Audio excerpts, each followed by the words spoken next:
pemilik tempat wisata ini tuh meninggal secara misterius dan mengenaskan. Hello friend, welcome to my area. Kalian apa kabar? Semoga kalian baik-baik aja. Hari ini tuh kita mau bahas tempat-tempat wisata yang terbengkalai di Indonesia. Nah ini tuh menarik banget karena biasanya tuh tempat-tempat wisata kan rame gitu ya, dan vibes-nya tuh ceria gitu. Dan itu semua berubah drastis menjadi nggak keurus, sepi, gelap, dan banyak yang bilang menjadi angker. Nah kayak gimana sih? Dan tempat-tempat wisata apa aja gitu yang sayang banget jadi terbengkalai dan gak keurus? Langsung aja buktiin kalau kalian bukan penakut.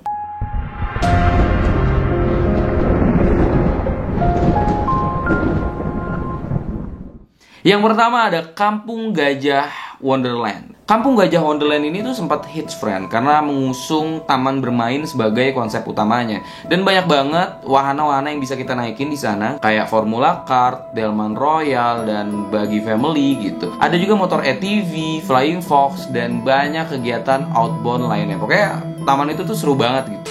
Nah, taman bermain yang berlokasi di Kabupaten Bandung Barat ini dinyatakan bangkrut pada tahun 2017.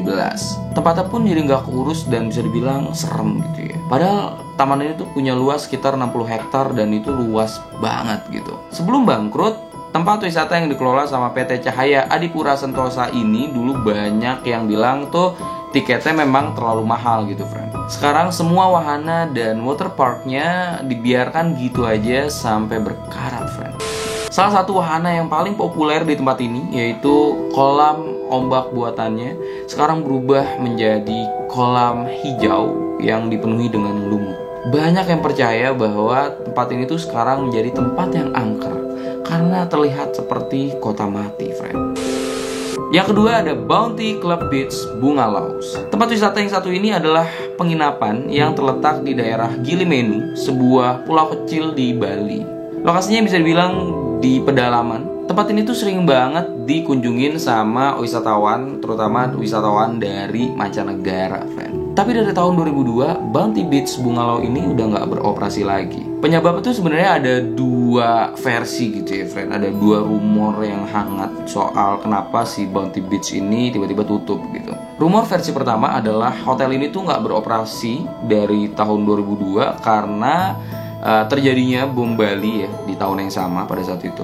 Dan hal ini menjadi momok gitu ya bagi para wisatawan asing dan menyebabkan ratusan penginapan benar-benar susah untuk dilirik lagi gitu. Karena ya memang pada saat itu kan setelah kejadian bom Bali itu memang banyak yang trauma, banyak yang takut buat datang ke Bali atau ya sekedar menginap di Bali gitu ya. Karena itu lumayan besar kan beritanya gitu. Nah karena itu Bounty Beach Bali jadi bangkrut dan terpaksa ditutup pada tahun 2002. Nah versi yang kedua ini nih yang menarik banget gitu ya. Katanya pemilik tempat wisata ini tuh meninggal secara misterius dan mengenaskan. Akibatnya manajemen hotel nggak bisa berjalan dengan baik yang menyebabkan hotel ini harus tutup. Sekarang kondisinya Bounty Beach Bungalau ini jadi nggak keurus dan benar-benar yang nggak ada yang mengunjungi tempat itu, friend. Karena memang mungkin terlihat atau terasa angker gitu ya ketika kita kesana. Jadi orang-orang pada takut gitu. Yang ketiga ada Taman Remaja Surabaya. Kalau kalian tumbuh dan besar di Surabaya gitu ya, pasti nama tempat wisata yang satu ini tuh nggak asing lagi buat kalian gitu. Jadi di tahun 1990 sampai tahun 2000-an, Taman Remaja Surabaya ini merupakan tempat bermain yang memang bisa dibilang sangat terkenal gitu ya. Wahana yang modern, lokasinya juga yang strategis membuat tempat ini ya memang banyak yang suka dan banyak pengunjungnya gitu. Tempat ini berdiri dari 20 Februari 1971, which is ini udah lumayan lama banget ya, friend. Taman Remaja Surabaya ditutup pada bulan Agustus tahun 2018. Ada beberapa hal yang membuat tempat wisata ini tuh berhenti beroperasi, friend. Intinya itu pihak pengelola dikabarkan bangkrut. Mereka juga gagal menyelesaikan beberapa hal perihal pajak dan lain-lain. Akhirnya Pengadilan Niaga Surabaya menyatakan bahwa pengelola taman ini pailit atau bangkrut. Sekarang taman ini jadi terlihat sepi dan terasa anyep gitu ya. Bahkan menurut warga sekitar sering terdengar suara keramaian dan suara musik yang berasal dari taman ini. Next ada Taman Festival Bali. Seperti yang kita tahu, ada banyak banget ya taman wisata atau taman tempat bermain di Bali. Dan salah satunya adalah taman festival ini. Berada di Padang Galak, Denpasar, tempat wisata yang dibangun pada tahun 1997 ini memiliki banyak fasilitas seperti gedung pertunjukan, teater 3 dimensi, kebun binatang, dan masih banyak lagi, friend. Tapi sayangnya tempat ini tuh mengalami kebangkrutan saat krisis moneter di tahun 1999. Akibat kekurangan dana, pembangunan pun tidak bisa dilanjutkan dan mengakibatkan tempat ini ditutup. Jadi tempat taman festival ini sebenarnya belum 100% jadi gitu, friend. Di tengah-tengah pembangunannya, di tengah-tengah penyempurnaan pembangunan dari taman festival ini gitu ya, tiba-tiba stop di tengah jalan karena memang kekurangan dana atau mengalami krisis gitu ya. Bangunan yang setengah jadi dan juga rumput, alang-alang yang dibiarkan tumbuh liar membuat tempat ini tuh bisa dibilang terlihat menyeramkan gitu, Pak. Dan juga ada rumor bahwa masih ada buaya yang berkeliaran di sekitar tempat ini.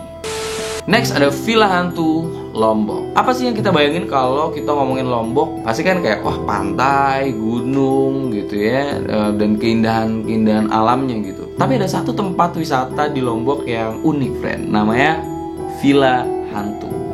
Nah sebenarnya Villa Hantu ini dinamakan oleh warga sekitar ya, friend. Sebelum dinamakan Villa Hantu, tempat ini tuh dinamakan Rumah Tua. Tempat ini terletak di Dusun Stangi, Lombok. Villa Hantu ini tuh bangunannya udah nggak kerawat dan kosong. Banyak banget pertanyaan kenapa pembangunan Villa Hantu ini nggak dilanjutin. Ada beberapa versi tentang hal itu. Yang pertama katanya orang yang berencana untuk membangun villa ini tiba-tiba meninggal dunia, friend. Terus ada juga yang bilang karena lokasinya yang dianggap sangat berbahaya, jadi pembangunannya nggak dilanjutin. Intinya Villa Hantu nggak pernah selesai dibangun sampai sekarang, friend.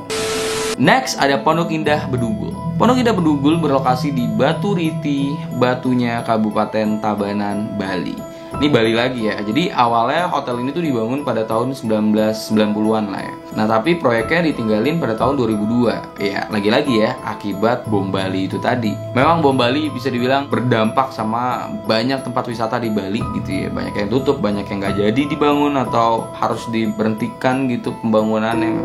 Anyway, hotel ini memiliki nasib yang sama dengan Bounty Club Beach Bungalows tadi. Jadi sebenarnya bukan hanya karena udah terbengkalai jadi kelihatan serem gitu ya. Kebetulan hotel ini memang lokasinya itu memang serem gitu, friend. Karena pas banget lokasinya itu berada di area pegunungan yang membuat tempat wisata ini tuh bisa dibilang ya terlihat horor ya, serem. Ya kalian lihat aja. Beberapa rumor sempat beredar tentang hotel ini ya. Mulai dari rumor bahwa hotel ini tuh milik salah satu orang ternama di Indonesia. Terus ada orang hilang di hotel ini dan juga ada orang yang meninggal dunia di hotel ini, friend.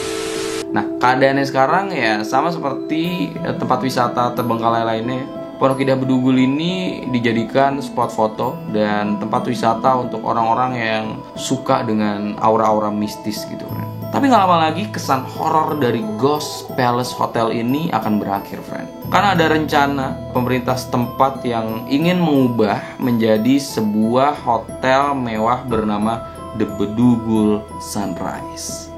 Ya, jadi sesuai rencana, renovasi ini bertujuan untuk menunjang pariwisata yang ada di sekitar kawasan Bedugul. Menurut Kepala Badan Pembangunan dan Penelitian Pembangunan Kabupaten Tabanan, bangunan Hotel Pondok Indah Bedugul ini akan direnovasi atau dibongkar dan diganti dengan bangunan berstandar internasional yang dilengkapi berbagai fasilitas mewah dengan biaya mencapai 200 miliar rupiah. Next ada kolam renang Singandaru. Nah, tempat wisata yang satu ini sudah berada sejak zaman Belanda, friend. Kolam renang yang pernah mencetak berbagai atlet handal ini udah nggak beroperasi dari tahun 2005, friend. Dinding kolam sudah dilapisi sama lumut gitu. Terus airnya juga udah berubah hijau dan rumput alang-alang bisa ditemukan di mana-mana gitu ya. Pokoknya kondisi itu udah bener-bener nggak keurus gitu. Oleh karena itu kalau misalkan kalian kesana gitu, kalian tuh nggak bisa nemuin gambaran kolam renang gitu. Tapi mungkin kalian bisa ngelihat itu seperti kolam ikan gitu, friend. Kondisi tersebut menyebabkan banyak berita mistis, cerita-cerita horor gitu yang berkembang soal kolam renang ini. Salah satunya adalah noni Belanda yang sering bergentayangan di area sekitar kolam renang ini.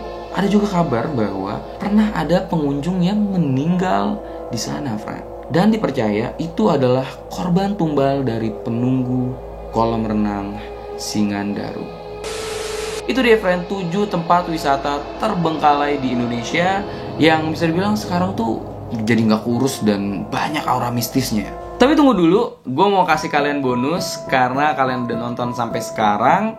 Jadi ini ada 3 tempat wisata terangker di Asia, friend.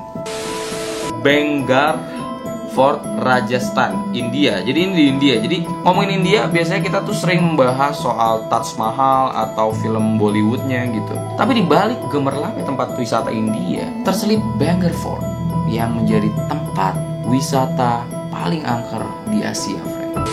Dibangun sejak tahun 1631, warga sekitar India menyebut bangunan megah ini sebagai bangunan terkutuk. Hal ini pun seakan dipertegas dengan kesaksian para wisatawan yang melihat penampakan makhluk halus. Jadi banyak orang yang melihat makhluk halus di sekitar tempat ini, friend. Unik ya, nggak cuma di malam hari gitu penampakan makhluk halus di tempat ini, tapi di siang hari pun mereka sering menampakkan dirinya, friend. Jadi banyak yang mengaku melihat makhluk-makhluk halus pada siang hari di tempat wisata ini. Selain itu juga ada wisatawan yang mengaku telah mendengar suara musik gitu ya, dan melihat sosok yang menari-nari di tempat wisata ini. Yang kedua ada Forbidden City, Beijing, Tiongkok. Kalau kita liburan ke Beijing, katanya itu nggak lengkap kalau kita nggak datang ke The Forbidden City ini, friend. Tapi tempat wisata yang satu ini hanya buka untuk umum sampai sore aja, friend. Selalu sampai sore, dan setiap menjelang malam tuh tempat ini harus selalu udah tutup. Hal itu bukan tanpa alasan. Jadi setiap malam hari warga sekitar tuh bilang kalau ada sosok perempuan berambut hitam panjang, berpakaian putih yang selalu menangis di dalam bangunan wisata ini. Kisah mistis ini termasuk salah satu kisah mistis yang melegenda gitu ya, dan paling serem yang udah banyak diketahui sama banyak orang, friend. Jadi gak heran beberapa orang percaya bahwa tempat ini tuh adalah salah satu tempat wisata paling angker di dunia. Yang ketiga ada Yeongdeok Ghost House di Korea Selatan. Sorry kalau spellingnya salah, kalian bisa komen di bawah how to spell it. Korea Selatan mungkin lebih dikenal soal industri musiknya dan drama seriesnya gitu ya. Tapi dibalik itu semua, Korea Selatan pun punya tempat wisata paling angker di dunia, friend. Tempat wisata itu adalah Yeongdeok Ghost House. Ada 2 versi cerita terkait asal-usul tempat ini. Ada yang menyebutkan bahwa tempat ini tuh merupakan tempat di mana seorang perempuan muda bunuh diri. Cerita lainnya menyebutkan bahwa tempat wisata paling angker tersebut merupakan kuburan massal tentara Korea Selatan yang tewas pada masa Perang Dunia. Kisah-kisah hantu kayak penampakan sosok wanita, jeritan tentara gitu tuh ada di tempat ini, friend. Itu dia, friend, 7 tempat wisata yang terbengkalai di Indonesia dan 3 tempat wisata paling angker di Asia. Tapi menurut kalian apa sih yang membuat tempat-tempat wisata yang terbengkalai itu kayaknya menjadi angker gitu ya, kesana tuh jadi horor gitu, friend? Komen di bawah. Buat kalian yang gak mau ketinggalan video-video selanjutnya, kalian bisa subscribe dan nyalain lonceng notifikasinya. Karena kita biasa bahas crime, misteri dunia, cerita sejarah, biografi, dan teori-teori konspirasi. Dan itu semua ada di segmen Gray Area. Nah, untuk segmen penakut biasanya tuh ada cerita horor, ada video reaction horor, pokoknya yang bergesekan dengan yang serem-serem. Kalian juga bisa request video bahasan dengan DM ke Instagram pribadi gue di @rayshidi. Thanks for watching and see you in Gray Area. Yang penting kalian bukan